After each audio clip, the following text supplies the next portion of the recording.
Waktu saya kuliah itu targetnya satu, lulus secepat-cepatnya dan berkarya, ya gitu. Kenapa kok gitu? Ya karena saya ini nggak seneng sekolah. Nggak seneng sekolah, Nggak Pak? seneng. Apa yang membuat nggak seneng di sekolahan? Ya apa yang membuat sekolah itu senang? Pertemanan, Pak? Hah? Dengan kawan-kawan se-peers, seangkatan? Ya, nggak sekolah pun teman saya banyak. Iya, malah lebih menarik.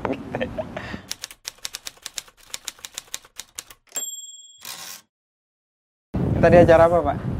Ini, barusan ini. Oh, dari pagi. Pagi itu saya daring rapat komisaris direksinya Unilever. Jam 10.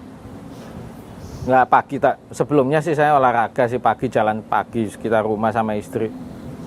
Ya jam 8 sampai jam 9 lah. Setelah itu jam 10 daring rapat komisaris dan direksinya Unilever itu sampai jam setengah 1. Setelah itu makan sebentar, terus kembali ke jalan lagi, bagi makanan. Oke, ya. Wah, 2 hari ini cepat sekali ya. Bagi makanan tuh 50 itu saya takutnya telat tadi. Karena startnya jam 1. Iya. Biasanya jam berapa, Pak? Ya kan habis sholat ini Jumat. Biasanya jam 12. 20 nggak ada.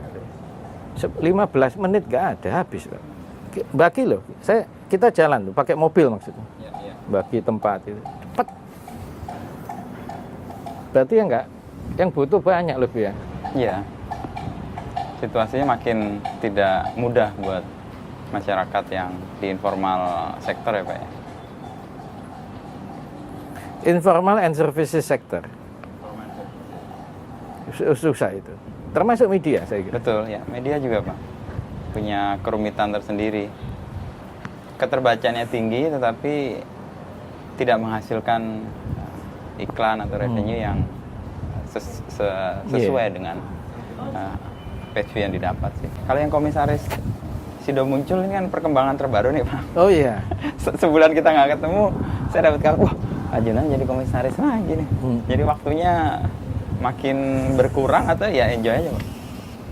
Enggak lah, kalau komisaris itu kan koma sama garis. Iya. Apa tuh maksudnya koma sama Lah garis? komisaris itu kan singkatannya koma sama garis. Jadi cuma ngecekin koma sama garis aja kan? Enggak lah, itu sebulan sekali, 2 kali. Masih ya sama di Unilever juga? Iya sama, daring aja. Ya kan big picture aja. Memberi advice atau lebih ke big picture tadi? Beri advice banyak ya. Ya advice sama ngasih pandangan ke depan itu baiknya bagaimana. Oke. Ya. Based on experience Pak Jonan pasti? Iya pasti. Sama melihat ke depan Iya, ke kayak depan, apa? ya. Saya ada persoalan besar, Pak. Saya ngajar kan. Saya tuh mengajarkan sesuatu untuk mereka, anak-anak yang mungkin akan mencari pekerjaan yang belum ada di tahun kapan mereka lulus. Untuk persoalan yang sekarang belum jadi persoalan. Ini rumit, Pak. Nah, advice kayak apa yang Pak Jonan bisa berikan untuk generasi yang menatap sesuatu yang belum pasti kayak gitu? Ya memang menurut saya hidup itu nggak ada yang pasti, Pak. Ya nggak apa-apa sih. Ya. Menurut saya nggak rumit ya. Kan sebenarnya sekolah itu mengajarkan masa depan. Banyaknya itu kan yang belum ada juga saat ini apa itu ya itu yang diajarkan itu mestinya loh. Antisipasi. Iya antisipasi. Gitu. Ya. Misalnya renewable energy. Renewable energy itu kan feelingnya orang kita itu kan mungkin masyarakat kita tuh salah satu kelompok masyarakat di dunia itu yang feelingnya terhadap renewable energy itu nggak banyak. Kenapa Pak renewable energy tidak jadi concern di masyarakat kita karena energi kita berlimpah? Menurut saya concernnya semua big players atau stakeholders besar itu concernnya juga kurang, ya kurang. Kita semua orang yang disebut the so-called influencer atau decision makers itu feelingnya terhadap renewable energy itu juga nggak banyak, karena banyak yang juga tidak sadar bahwa climate change ini, perubahan iklim ini real. Ya. Itu aja sih menurut saya. Ya, mungkin karena generasi, ya, generasi. Nah, saya punya concern besar karena saya dulunya bertugas sejak 11 tahun yang lalu itu saya bertugas di kereta api. Ya. Nah, kereta api itu konsumsi energinya sangat rendah.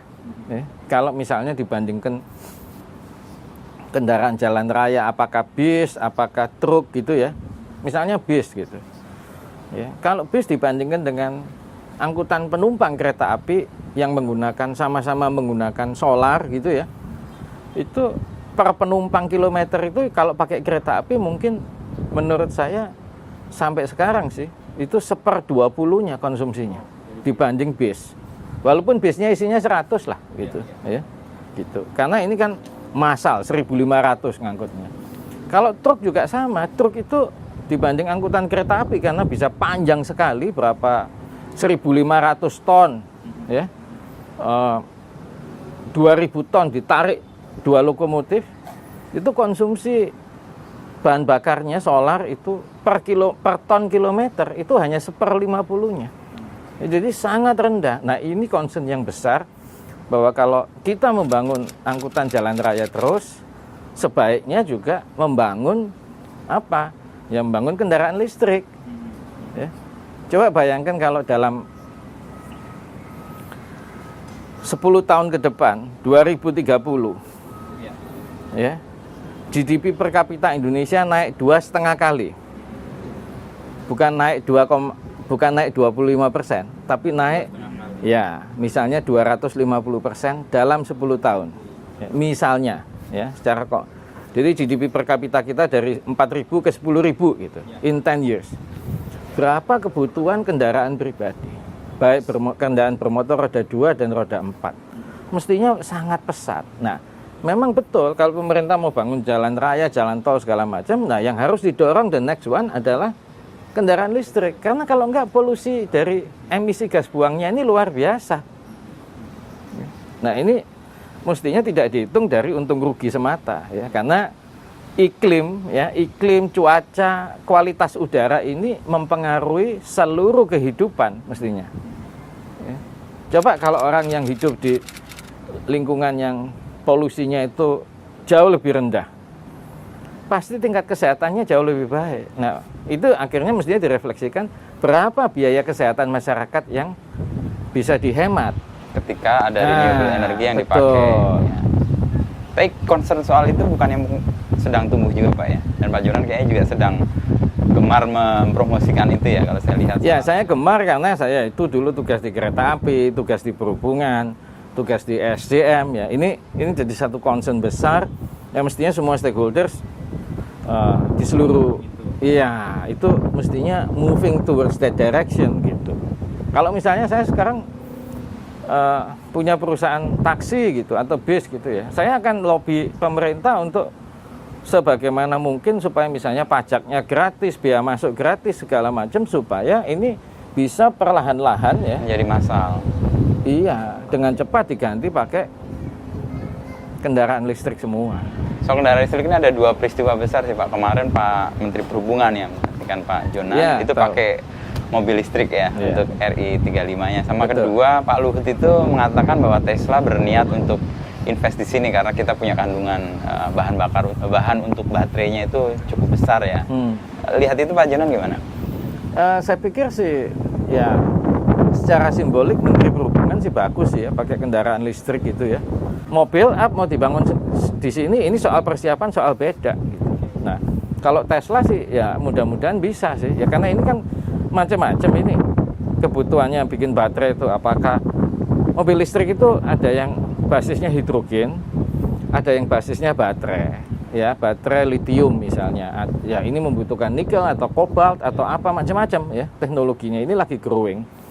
Memang kita nggak bisa bikin industri baterai listrik itu tanpa memindahkan agen pemegang mereknya itu, misalnya Tesla atau BYD atau apapun juga itu, untuk baterainya. Karena tiap baterai itu, karena ini Kalau kesadaran dari para stakeholder yang besar tadi ya Pak Jonan lihat, kira-kira 3-5 tahun ke depan akan muncul nggak? Oke, gini. Kalau ngomong perubahan iklim ya, saya harap Amerika akan kembali lagi ke Paris Agreement. Dia kalau kembali lagi ke Paris Agreement itu akan sangat mempengaruhi Uni Eropa, mempengaruhi Jepang, mempengaruhi Tiongkok, ya, yang big players, mempengaruhi Timur Tengah dan juga mempengaruhi the rest of the world, ya, menurut saya. Nah, sebenarnya kalau kita lihat polusi ini diciptakan itu yang dua besar itu apa? Satu itu adalah transportasi, baik darat, laut maupun udara. Yang kedua apa? Listrik. Ya, industri itu comes the third. Ya, mungkin ya karena industrinya banyak pakai listrik dan sebagainya ya. Mesin-mesin dieselnya industri itu nggak banyak. Yang banyak itu kendaraan bermotor. Nah, ini yang harus diperangi. Harapan saya sih, kan kalau kita lihat negara yang kecil misalnya, Uni Eropa lah kebanyakan. Ya, dia kebanyakan Uni Eropa, kebanyakan nggak semua. Targetnya 2030 sudah tidak boleh produksi mobil yang menggunakan combustion engine. Di sini juga harus. Nah, ini harus bersama-sama. Ini kerjaan besar. Ya. Kalau semua mobil listrik, ya listriknya harus dinaikkan. Coba lihat di Tiongkok itu, berapa kapasitas pembangkit listrik tenaga surya? Ya. Yang paling murah itu pembangkit listrik tenaga surya, investasinya. Mungkin sekarang besarnya lebih besar dari total kapasitas listrik Indonesia mungkin, yang 75 gigawatt. Di sana mungkin lebih 75 gigawatt kalau dari PLTS aja. Nah, kita ini pelan sekali, saya ini dorong. Nah, coba lihat kafe ini pakai ini. Oh iya ya. Di atas itu ada inverternya. Ya. Rumah saya juga pakai, ya. Semua pakai. Saya dorong juga. Ya, Masjid Istiqlal pakai. Ya. Betul. Baru direnovasi. Ya. Istana Merdeka, Istana Presiden juga pakai. Ya, 180 kalau nggak salah waktu itu kami yang supervisi pasangnya. Kementerian Keuangan sudah mulai pakai, mereka senang sekali itu dipakai. Ya, Kehutanan saya nggak tahu, mestinya pakai. Ya, Kejaksaan Agung katanya juga sudah mau mulai pakai. Ya. Katedral. Kecemasan ini muncul sudah lama kan kalau Pak Jonan yang lihat bahwa iklim ini berubah, dampaknya akan serius. Tadi kalau polusinya parah, kesehatan masyarakat akan terganggu gitu. Betul. Ya. Kalau dalam sekarang ini yang mendorong Pak Jonan untuk terus mewujudkan penggunaan renewable energy ini? Ya, Pak. Ya, saya sih hanya karena saya udah pensiun, saya tidak di decision making proses lagi ya.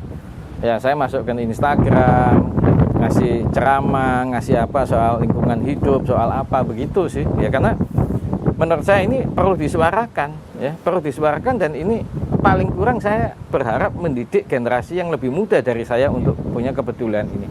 Kan sebenarnya gini, satu penemuan itu akan sangat sukses kalau generasi yang lebih muda itu mendukung. Iya dong, ya. Nggak bisa mengharap generasi yang udah tua, ya. Susah berubahnya. Ya, they are phasing out like me gitu. Ya, tapi kalau yang lain mestinya bisa. Sebenarnya ya di samping polusi dan sebagainya, yang paling concern itu apa? Soal perubahan iklim itu. Kalau perubahan iklim itu menimbulkan pemanasan global, yang paling takut itu sebenarnya negara kepulauan. Makanya yang paling ribut di PBB itu negara-negara Pacific Islands. Karena mereka kepulauan kecil-kecil. Bisa akan tenggelam kalau air persis naik. Kalau permukaan laut naik 1-2 meter, waduh, berapa hunian yang tenggelam? Yuk, nanti ya saya tunjukin video yang dibuat oleh BBC. Kita ini negara kepulauan, 274 juta penduduk Indonesia. Itu yang tinggal di pesisir itu berapa sih? Ya, paling kurang 2/3. Ya, hampir semua yang gede. Ya, dari Sabang sampai Merauke. Kalau ini naik 1-2 meter, permukaan lautnya itu dalam 10 tahun atau ya dalam 10 tahun lah ya, karena global warmingnya terus naik gini, harus direlokasi berapa orang? Ya, loh enggak lah. Kalau 180 juta itu direlokasi 1%, itu 1,8 juta orang, 1%. Ya, if they need to relocate 5%, itu 9 juta orang. Ya, relokasi 9 juta orang itu nggak main-main loh. Ya, ini sebenarnya concern besar yang harus dilakukan. Ya. Orang bilang, Pak ini nanti menghambat investasi dan saya kira enggak juga ya. Dunia itu kan sekarang juga investasi itu ada concern bahwa harus harus environmentally friendly dan sebagainya. Karena persoalan itu memang ada di depan mata sih. Yeah. Kalau itu tidak ditangani atau tidak dilihat sebagai persoalan ya akan jadi makin besar ya Pak. Betul. Sebuah kesadaran baru yang buat saya sih anak-anak generasi yang akan melanjutkan generasi kita mungkin akan memelihara ini Pak. Karena mereka kan masih panjang dan mereka masih berpikir jauh ya. Bahwa kesadaran bahwa akan lingkungan harus dijaga dan masyarakat harus mendapatkan udara yang sehat dan sebagainya itu jadi concern. Tapi kepilihnya Biden ini akan jadi perubahan yang saya sangat berharap begitu ya. Saya sangat berharap